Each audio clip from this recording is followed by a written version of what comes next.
Hello, my little knockers, and welcome to another hot, ruddy pocket. How are you, Ed? Oh, I like a hot pocket. I'm very good. How are you, Michael? Yeah, I'm all right, yeah. Okay, so not too much has happened this week with regards to news, but don't fear not. There are some things to talk about, and I'm looking forward to talking about them with you, Ed. I'm looking forward to it. Can I start with something? Please. Last time we did this, we discussed Eurovision. We did, yeah. And that's the first point. Oh, is it? Yeah, so Brilliant. crack on. Yeah, Brilliant. reel away. So I think I remember saying Ukraine's one. I listened to it very quickly before we did our last recording, and I wasn't so keen on it at the time. Sorry, you weren't keen on the recording? You weren't keen on Ukraine's track? On the Ukraine's track. Okay. But watching it back, watching it live on the contest itself, I actually quite enjoyed it. It was most of it was like filled with ballads and God knows what, and it just didn't fit. Eurovision, you always want something a bit silly, you know. Yeah. There wasn't enough of that. So they're too serious. They were trying too hard. Yeah, they were trying too hard, but Ukraine managed to do quite well, and I appreciated it. I did, and I'm glad they got to first place. The one I was very shocked with, though, was Us. Yeah. I think I said, we'll probably get about 15th if we're lucky, because it's an all right song. And I think I said 12th. Yeah, possibly. And before the public votes came along for Ukraine, we were first. And then pipped to the post. Well, actually, no, we weren't pipped to the post. They were fucking miles ahead. But we got to second place, and I was shocked by that, because normally there always seems to be some kind of... It's not always just about the songs, is it? There's always some political undertone going on. There is a lot, voting. yeah, which is a bit weird. And don't forget, it's the Eurovision Song Contest, right? And we had the best song with the best singer, Sam Ryder. So as far as I'm concerned, we won. But hey, Ukraine, obviously, in that department, very well earned, and with everything going on currently, I mean, every win's a win, right? There was one that I thought was so much better, and I'm going to have to try and remember who it is now. I think it was Moldova. Their song was insane, and it was just fucking amazing. Okay. You should listen to that one. Well, maybe after we've recorded this, you could show me. Yeah, definitely. Okay. So that's great. Great news for everyone really there. I think that's the outcome that I think most people I spoke to had predicted, to be honest, and indeed well earned. If it went any other way, it would have been fucking shit. Can you imagine if Ukraine came like fucking 20th? It would have just been, okay, this is a... I don't think it was going to happen, because Ukraine, they're very... Well, no, Eurovision, they're very well known for... It's supposed to be, like, positivity for everybody. Yeah. That's what it's all about. It's about having a happy fun time. Yeah. And I think people knew that they appreciated it. But the good thing is, as I said, watching it back afterwards, I actually appreciated it more, their song that they did, and I think they deserved it anyway. No, it's a good track. They were in my top 5 of my favourite songs for the whole thing. Did you watch the whole thing? Yeah. Oh, you did? Okay. Yeah. Right. Well, you know much more than I. All I've heard is what I've seen in articles and talking to people. We had a little Discord watch you did it again? Well, we all watched it. Just had a text chat and everything. Okay, there are people out there like Saz and Ree just seems to know everything Eurovision. We actually call the channel in Discord Eurovision. Oh, I saw that. I understood. Well, and Edit and Code Discord. There's a channel called Eurovision, or it was, and I went on there just to check notifications and stuff recently, and I noticed that obviously the spelling had been changed, but I couldn't put my finger on why. I don't understand why. She's absolutely obsessed with it. No, sorry, I didn't understand. Yeah. It's spelt wrong, and it's obviously done that on purpose. Yuri Geller? Yeah, it's like what? But that makes sense now. Yeah. Well, brilliant. Good stuff. And Ed, it's back over to you again. Because David Tennant and Catherine Tate are not only confirmed to be returning to Doctor Who, but have even been spotted filming for it. So what do you think? Ed, by the way, if you didn't know, is our resident Doctor Who aficionado professional. The fucking poster. Oh, it's literally behind you. And the T-shirt. Yeah. Oh, yeah. Fucking so I don't know how much to do here, because some people might be trying to avoid it, but I think it's obvious that Catherine Tate, David Tennant have been announced, and within days of it being announced, suddenly there was photos of them filming. Yeah. And there is one here. I'm going to ask Mike Nicety to put a quick spoiler warning. Boop. Very nice. And high tech. very good. But we've got, looks like Donna's granddad, Wilf, is going to be in it as well. Okay. He's been spotted as well. Is that the end of the spoiler? Which is played by the fantastic Bernard Cribbins. Bernard Cribbins. So, yes, that's the end of the spoiler. Boop.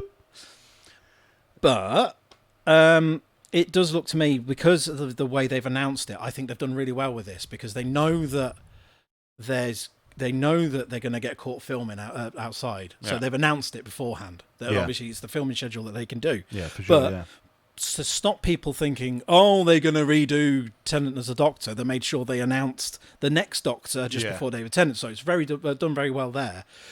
Oh, sorry, there is one more spoiler. Boop. The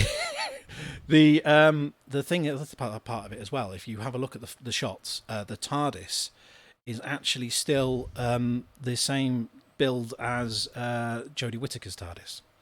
So this is the interesting bit. I'm still going on with my theory. I was speaking to Beardy Viking on this. Hello, Dale. That we possibly think there might be some kind of weird degeneration thing going on at the end of Jodie's. Degeneration X. Yeah, it's that kind of thing. Okay, so yeah, maybe. Are you ready? We'll get some kind of maybe identity crisis type thing happen, degenerates into Tennant before regenerating into Ncuti Gatwa. So, end of spoiler. I think, it's really cool how they're putting this sort of stuff back in. And I'm super happy to see David Tennant getting back in there.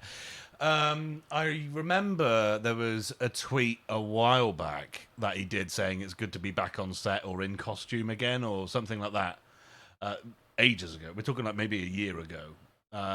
So I feel like he knew back then and threw a little sort of a little something out there. I think that was what you're looking at there. I don't think it was a costume one. Was it in costume?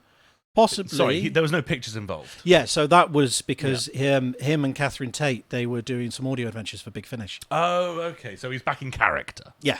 That's Okay. right. I mean, right. he's always loved Doctor Who, and he's happy to be part of it. Yeah. Which is brilliant. I think he's done really well, because lots of people have a fear of being typecast after they become Doctor Who. 100%. Yeah, he's embraced it, and he's managed to carry his career forward. Definitely, fantastically.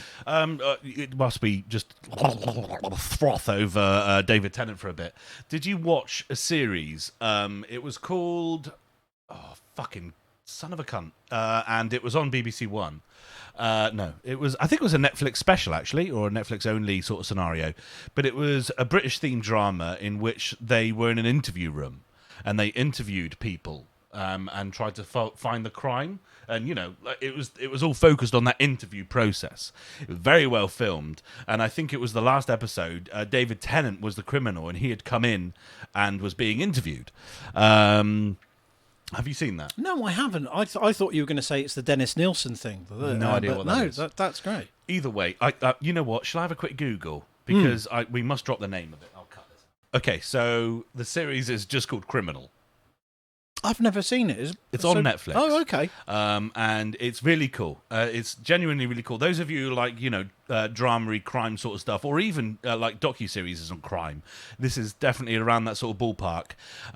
But the way that they go about it, obviously there's drama and things like you learn about the characters, which are the police officers doing the interviewing. There's drama between them and things like that. But it's very well filmed. And the set looks far too nice to be an actual interview room. Don't ask me how I know. I'll do you a deal. I'll watch that if you watch the ITV Dennis Nielsen biopic thing. So it's based upon a real life serial killer. Okay. He used to he used to basically bring young men home, have sex with them, and then kill them. Maybe like try and dissolve them in acid, or or cut them into bits under the floorboard, things like that. Good. Basically, used to hoard body parts by the end of it. But he plays he plays Dennis Nielsen so brilliant. Okay, sounds like a goer. Also, for those of you who haven't noticed, the sets are quite different currently, and that's because I'm actually with Ed. I can throw things at him. Here we go. He does this every fucking time. Thank you. Yeah. And that's because I'm here. So maybe later we can watch these things. We can do these things. One of the things that I've been wanting to watch with Ed was we did a Wheel Wars episode strictly about Doctor Who with Coop Cooper. Shout out Twitch, YouTube, Twitter. But you said that, and actually, if you remember his episode 1, the favourite episode scenario, and I would like to watch that, but also your episode as well, I would like to watch. So maybe we can get around to doing that at some point, because I did watch quite a lot of David Tennant Doctor Who, but I remember not remembering the one that you said, so I don't think I did watch it in its entirety. I must have watched, like, maybe just a few episodes or something. I can't even remember which episode we discussed now. We'll have to rewatch it. But yeah, I'm looking forward to that. Okay, so this is media article number 3 now. And it's my favourite article from this whole podcast, everyone. Pierce Brosnan is 69. Woo! Nice. So, nice. Exactly. Yeah. And I don't know if you've seen any recent pictures of Pierce Brosnan, but he's aging like a fine wine. He's gorgeous. I'd be happy to look like that at 60. I mean, this is me at 36. I've got no fucking chance. I'm lucky to make it to 69. But hey, well done, Pierce Brosnan. I know you're watching. Yeah. We did a Wheel Come Wars back. episode. Yeah, we want to do another podcast. Yeah, if you want to see more Pierce Brosnan, have a look at our Wheel Wars episode with him. Wheels Warden. Yes, I did it again. Yes. Every time. And finally in the media, Amber Heard's on the stand again with Johnny Depp, and it's not going so well for her. It's quite hilarious at this point, regardless of the drama and everything, and of course the fact that this is a court date and shouldn't be made an actual lawsuit. It shouldn't be made fun of, and it shouldn't be comical, but it is. And she's provided pictures of some cocaine on a table and said, look, this is a picture of Johnny Depp's cocaine. And the person, not the judge, but what the defendant's, or Johnny Depp's solicitor is just like, okay, so Johnny Depp's not in the picture. If there's lines there, then has anyone done any cocaine yet? There's no other residue.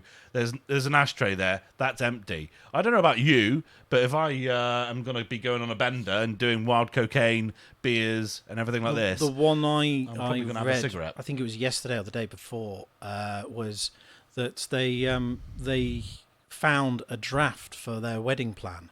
Okay. That she had involvement in as well, and obviously she was all that she didn't want Johnny Depp to do drugs, things like that. Yeah. After the part of their wedding plans was they were going to have a drugs party. Good. Yeah. But having said that, I find at the moment I don't like this whole TikTok thing going on with I sound like a 90-year-old when I say this TikTok thing, but I don't like it going on because it's becoming too biased.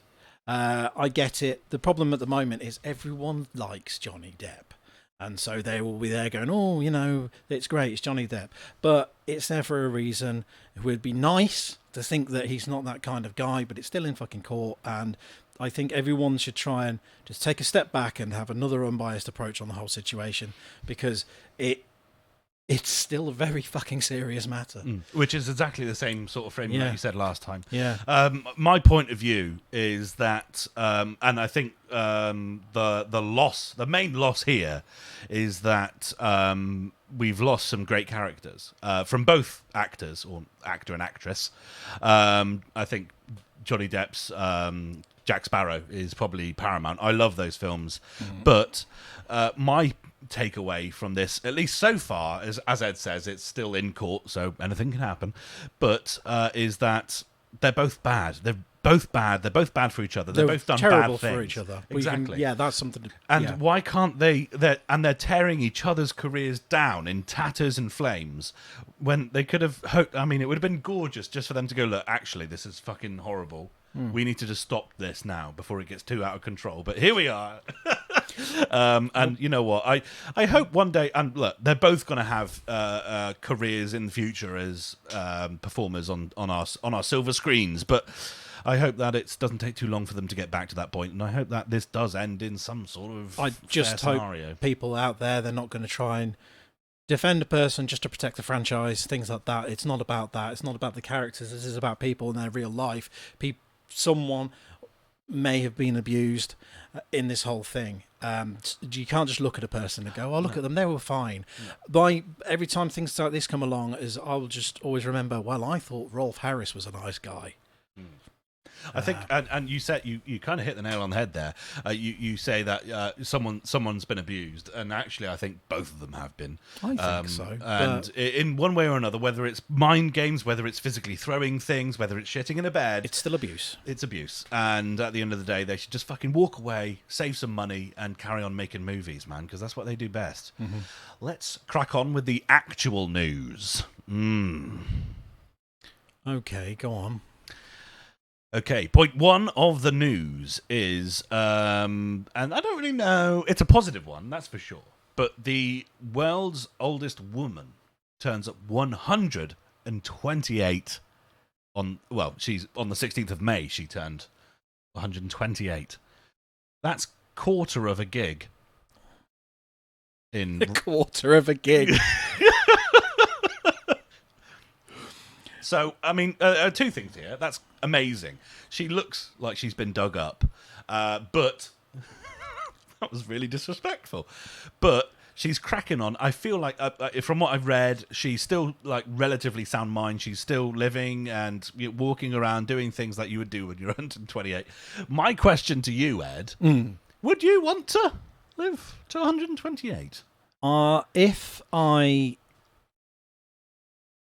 I think for me, as long as I was still of sound mind, that'd be great. I don't like fear of, I don't know, say losing a leg, things like that, or okay, you wouldn't want to, but the biggest thing I want to carry to my grave are my memories. As long as that would still be intact, fine, great. Yeah. I'm absolutely with you. Yeah. I think, obviously, and it's hard to say without because I haven't seen her in motion yet, but I don't know how slow she is. You want to see her in motion? Actually, you'll give it a full gigabyte. Fucking hell, man. She's 128. Okay, but what I was going to say before I was rudely interrupted was, I mean, I remember my grandma when she was in her 70s even, and just being angry at the fact that she couldn't walk as fast as she wanted to anymore. So imagine it taking you a good couple of minutes just to stand up from a sitting position. Like, would that get infuriating? Would that be... I don't know if it'd be enough for you to think, I want to die. It'd fuck me off if, say, the milkman came, knocked at the door, you got up, you sit back down. What year is it? She's 128. She probably still does a milkman, right? The milkman does her. Look at that. There's someone at the fucking door. Here. Right, here we go. Milkman's here. Right, anyway. Okay, so the milkman's been and gone. But imagine the milkman turned up. Yeah, okay. And you come back, you sit back down. Yeah. And then the postman turns up. Yeah. Oh, right. Okay. I see where you're going. Because I thought you were... And then Amazon come afterwards. Look, how much do you think she's ordering off Amazon? And then Uber Eats. I thought you were going to go for the, when a delivery driver comes and they knock on the door and then they post a thing through the door and... that would be fucking annoying. Sorry we missed you card. Because it takes you that long to get to the door. Imagine if she wanted Virgin installed. Oh, no, never happened. Never wait happened. 3 seconds, confirmed. Yeah. Right, okay, there you go. 128. There you go. Well done, whatever your name is. Didn't look at that. Gigabyte Grandma. Gigabyte Grandma. Rachel McLean, don't know who you are, but you're a prick, says, sorry, this is another point. Rachel McLean is not 128. Next point, Rachel McLean has actually said that people should stop complaining and work harder to cancel out the cost of living rising. And I couldn't quite believe this when I saw it in a clickbaity sort of news sort of scenario. But no, she literally did say that. Sounds like the kind of thing you'd say, though, Michael. What? I have no money. Ms. McLean said that every minister was looking at the issue as consumers face short-term pressures, such as high energy and food bills, and added that there was more help coming, which is always good. But she did then add, over the long term, we need to have a plan to grow the economy and make sure that people are able to protect themselves better, whether that is by taking on more hours or moving to a better paid job. And these are long-term actions, and that's what we are focused on as a government. Basically saying if you don't have enough money or you're finding yourself struggling, just get a pay rise, just get a new job, do more hours. Are you the aforementioned milkman or delivery driver? Just fucking work more. And I think, without going too far into it, I know Ed's already waiting to burst, but No. I think the thing for me on this is that the thing is, if you're doing a job, let's say you were doing a job in 2018, and it's fine and it's a good career and you enjoy your job, you love it, and you have a mortgage or you pay rent and you pay bills and you have a car and you pay that and you still manage to buy some, games, movies, go to the cinema, save up for a holiday, whatever it may be. And then suddenly 4 years later, 4 of them, you actually fucking are finding it hard to put food in the fridge. There's an issue there. You know what I mean? That's my issue with it. That's, to be honest, where the big issue is here with this whole government, because they've got there's no sense of, being down to earth. There's no sense. They've never worked a proper daytime job. Show me someone in our government currently that's fucking worked at a fast food place as their first job. Fucking no one. They don't have to pay bills. I bet all their cars are bought for them by their parents Born as well. into privilege. Yeah, and I get that sometimes, 100%. Like your parents may buy you something. They might treat you. They might even buy you a fucking house. That's fine, but you still have to then pay the bills, and you have to do those things. But these people literally don't. And I think, from memory, I'm going to see if it's in this article that I've just pulled up here. But this completely out of order woman who doesn't know what the fuck she's talking about has the privilege of earning £200,000 a year, which is great. I would fucking love to sit in a place and say, "You're poor, do better." These are people saying that you've got no excuse. I can't remember who it was, but there was a bloke about a week ago who said, was it like you could spend a 95p is the cost for a meal? Yeah, or something. yeah, no, you're right. Yeah, what fucking planet are you on? Yeah. You can buy a bag of potatoes, some ramen, and baked beans for that. So what are you fucking spending your money on? Yeah. And look, I understand, and I'm sure we all do. We have days as people where actually, look, we're just going to chuck some stuff in the oven. Or, we're going to splash out and we're going to make some fancy dish, or we're going to order out, or we're going to go out for dinner. These things fluctuate. And not for them. They're fucking food expenses. They don't even pay for what they fucking... No. And yeah, they definitely don't fucking pay tax on them. So there you go. I mean, take it as you will, everyone, and make your own of what you want. But the thing is that someone that earns a lot of money for just not shouting, but talking shit about other people is earning £200,000 a month. I mean, we do that now. Can we not? Come on. Bojo, get in touch. Kofi. Yeah. Sponsored by Parliament. And finally, in the news, the Queen makes a surprise appearance to open the Paddington Station Elizabeth line. I didn't see this one. In the last Hot Pocket, we said that Prince Charles was on a throne talking about people not earning enough money while sitting on a gold throne. We went on to talk about the monarchy. I quite like the monarchy. You don't. But I'm not allowed to say anything because Flora's in the same house as us right now, and she loves the monarchy. She does. But that aside, and that is just opinion at the end of the day. But what I do find strange is that she's appeared. She couldn't do that appearance addressed to the country, but she has opened a Paddington Station line. Now, there's two things I would like to make. Come on. evident here is that one, this is the Elizabeth line. She is Queen Elizabeth. It's named after her. I get it. The other thing is that because of the fact that she couldn't go to the other address, and there was loads of questions, news articles and things questioning her mobility and saying, actually, is she even fit to be a queen? Is she can't even get out and do public speaking, and that's literally the only thing she does now. So obviously there's a lot of talk within her own, staff, I'm imagining, of, okay, Liz should probably get out and do something because people are going to start thinking that we're solid here. So she thought she would go out and make an appearance. What is your take on it, Ed? My take on it. Here we go. Was she now 96? Yeah. In the UK, I believe she's the longest reigning monarch. Fair play to her. That is just a title these days. There's not much power that they have amongst within them, as we said last time. Yeah. We say as we said last time, but what we did say last time, I said that why doesn't the Queen just get rid of the government because they're fucking shit? And Ed then, corrected me-ish and said, actually, she doesn't have the power to do that anymore. No. So yes, carry on. She deserves. Well, she's 96 years old. She's done bloody well. She's. If you're going to go from the monarchy perspective, she is just she's so renowned.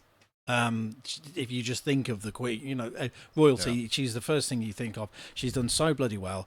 Fair play to her. And I think she is well within her right to delegate duties, as she did with Charles. I don't like the bloke. It's great that she's still... because where was she before? Was it some horse races? Some horse race. Ascot. Oh, I don't know. But she was there enjoying herself. She was this. She's still going out. She's showing that she can still do stuff, but she's still fully aware that she has a limit now. And that's brilliant. You think that's fine? Yeah. I mean, if I loved the monarchy, I'd go, that's fucking brilliant. But I don't think we need it. Yeah, no. I mean, I get where people are coming from, and I mean, at the end of the day, they are sort of the face of the country, but they're not. I mean, when they go to, when there's a summit between all the world leaders, is the Queen there? No, it's Boris Johnson, it's archaic. It's just stop it with this whole fucking archaic fucking tradition of yes, we've got a queen, we've got a king. Fucking hell! I think it'd be good if they did something like we said this last time, and I'm going to repeat it again now. But if the Queen was to say, "Look, you're ruining my fucking country, fuck off," I'd be like, "Dude, monarchy's the best. The monarchy's great." And just to clarify, sorry, I did vote Conservative last time, and I did think that Boris had a good sort of. Well, it was either him or Jeremy Corbyn at the time, and I'd rather have Boris Johnson in than someone who sits on the fucking floor of a train. But you know what? You've got balls for admitting that. So fair play. Look, man. Hey, we vote for things. I'm not a conservative person. I'm very much in the middle, and I'll vote for the party that has the best sort of things. And to be honest to you, the thing that I look most when I'm voting is for the better figurehead of the country. And it was either dodgy, bloody glasses Jeremy Corbyn, or it was, Fruit Loop with a fucking mop head. So it was a difficult choice for you. Well, arguably it's fucking difficult for everyone, isn't it?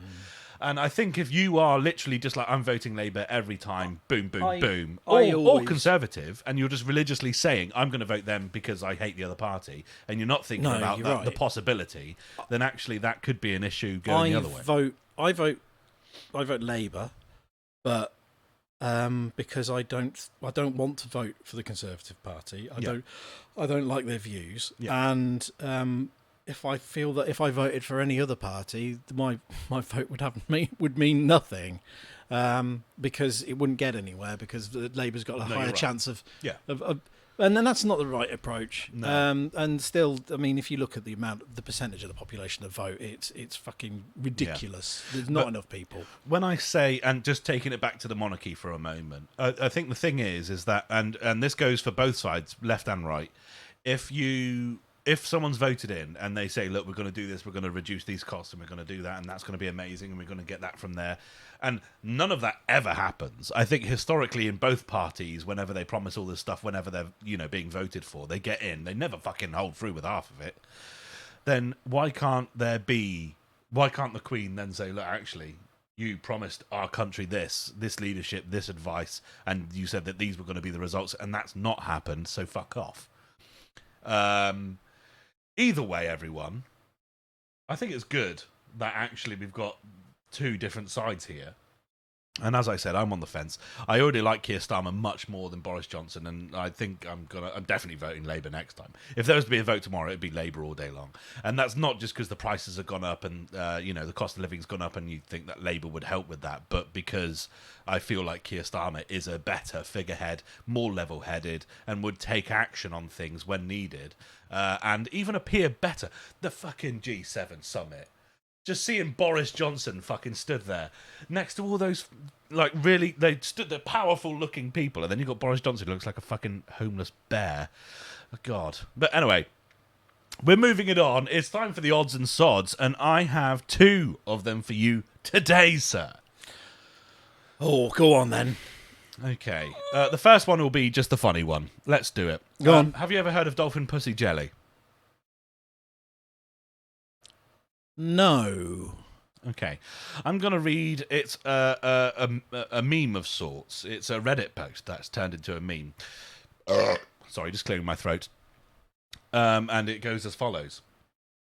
You all right? Yeah, I'm just waiting. Oh. So, female dolphins have vaginal secretions that make a male dolphin just come over and over and over. From this point on, I will call these secretions dolphin pussy jelly. Scientists were like, holy shit, dude, we've got to test this, for science. So the scientists collected a sample of said dolphin pussy jelly and had it test a primate. They swabbed it on the male primate's dick, sat back and watched the show.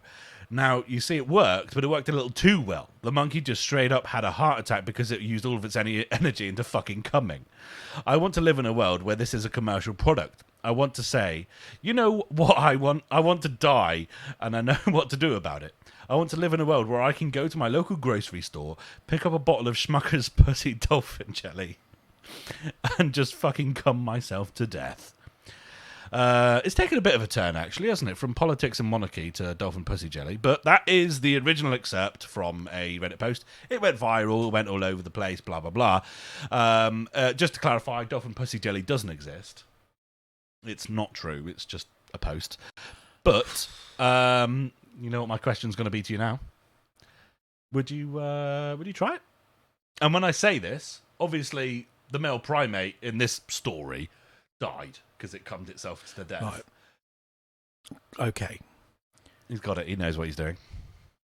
If I was to find out I had a terminal illness, yeah, and they said that I've got 3 weeks to live, okay, I'd give it a couple of weeks, spend some time with my family, and then rub that jelly all over my dick. Not in front of my family. That would be weird. God, can you imagine your mum looking like a plasterer's radio? I can. So, okay, that's a good point. Yeah. If you know you're going to die, then why not? Any other circumstance? What about an age sort of? You get to 80, and you're thinking like, actually, I'm lucky to have gotten this far. Boom, I'm calling it. No, quits. but I mean, like, if we go back to one of the conversations we were having right at the beginning with Gigabyte Grandma, if I was to get to an age where I know that I'm losing my memory, yeah, why not? I'd do it. I just realised something terrible, Ed. Mm-hmm. I said that it was 1/4 of a gigabyte, but it's an 1/8. Shit, you're right. Okay, so usually you have to go to a fucking dealer to get an 8. Yeah, I know. Yeah. Okay. Ganja Grandma. Okay, so it's not a thing that exists. Ed would do it if he knew he was going to die, but not under any other circumstances. What about? And let's just say you got a jar of it. And actually, this guy says jar, but I'm assuming it's a guy because let's face it, we're all perverts. But like, what about if you just got like a fucking tiny smear, and you thought, actually, this might just be pleasurable. That's how addicts start. But would you? No, You because wouldn't. that's how You wouldn't even addicts attain it. start. Yeah, no, you're an addict. No, I couldn't. Okay. All right. Okay. All right. Okay, Ed. Stop it. It's like, do you know a lot of people say a lot of people want to try heroin, but they want to try it on their deathbed. Do they? Yeah, there's a few people who have said that. It's like, look, I might have tried this, that, but heroin I'll never touch because it's a mug's game. It's addictive and it can ruin you. But they go, you know what? I'll give it a go on my deathbed. Maybe we should replace that with the dolphin pussy jelly. Yeah, I think. Well, there's differences here because up to this point, if we're pretending that this is a real thing, dolphin pussy jelly kills you. Yeah. Whereas people can live on heroin for years and be out. But you're talking about just a small amount. Yeah. So it's a risk, but the point is that you could trying heroin on your deathbed. I've not done it myself. I don't do anything like that. I haven't done a deathbed myself either. No, well, heroin I meant, but. But the point is that you could try it any time. We could go out tomorrow and get some. We're in rugby, so we can get some. And it's true. And we could try it. We could have a lovely evening and then never touch it again. It is addictive, and it might take a few days for us to stop even thinking about how awesome that high was. I don't know, but the point is with dolphin pussy jelly is that you're risking your life by even fucking trying it. I think you're risking your life by trying heroin. Okay, we've got onto a different topic. Yeah, we've gone completely. We've gone from a joke about dolphin pussy jelly about the seriousness of drugs. Okay, don't do drugs. Don't touch the jelly. Don't touch the jelly. Don't rub it on your dick. Get a fleshlight and some non-oil based lubricant. You can get the fizzy stuff. Fizzy lube. Fizzy lube. Fizzy lube? Fizzy lube. Talk us through it. I don't know. Just put some pop rocks in your fleshlight. If you still got a hoodie, you can just. That's what. I wonder if that'd be interesting to try. Like, someone puts pop rocks in their mouth, and then you get an osh. I've heard of a polo. What's the polo? The polo one. You put a polo in it. It's just minty menthol freshness, but on the dick. Yeah, fuck that. Okay. You could call that a dick tac.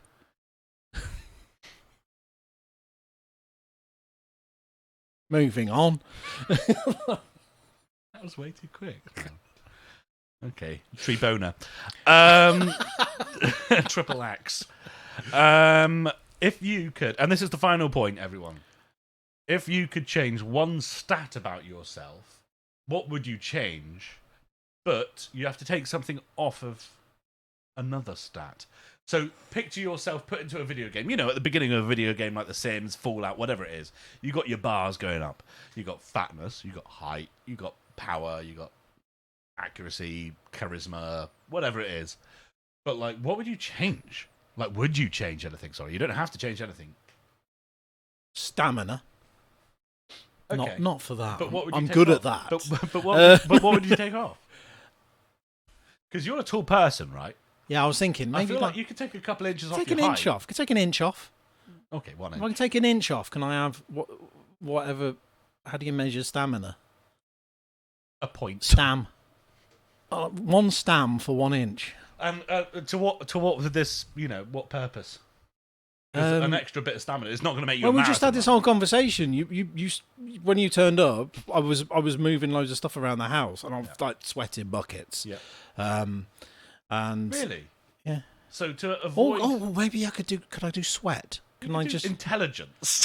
You could do. I'm intelligent. Sorry, I mean you try, but I'm intelligent. Okay, all right. So you're intelligent enough.